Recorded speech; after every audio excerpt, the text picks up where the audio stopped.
Colorado's Supreme Court removes former President Donald Trump from the state's 2024 ballot. In today's ruling, they say the former president is not an eligible candidate because of the 14th Amendment. It forbids people to hold office if they took an oath to support the Constitution, then engage in insurrection. Several other states cited the amendment to try to keep the former president off the ballot, all with no success until now. Tonight, the former president's campaign vows to appeal the decision. If the U.S. Supreme Court decides to hear it, the impact could be felt nationwide. It's important to remember that none of this is a done deal just yet. Yeah, but if it does move forward, what does that even look like? WCPO 9 News reporter Jessica Hart talked to a UC political science professor about what is an unprecedented decision tonight.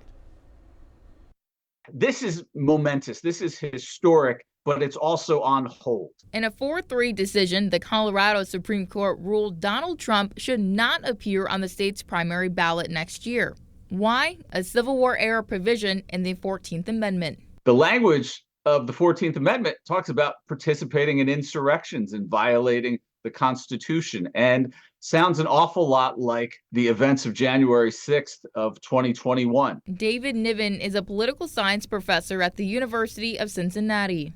It's not terribly surprising because they held a trial in the lower courts in Colorado, and the judge found that Donald Trump participated in an insurrection. What the judge didn't find, however, was that she was in a position to apply this amendment to this situation. The state's high court is in that position, but their decision isn't quite law.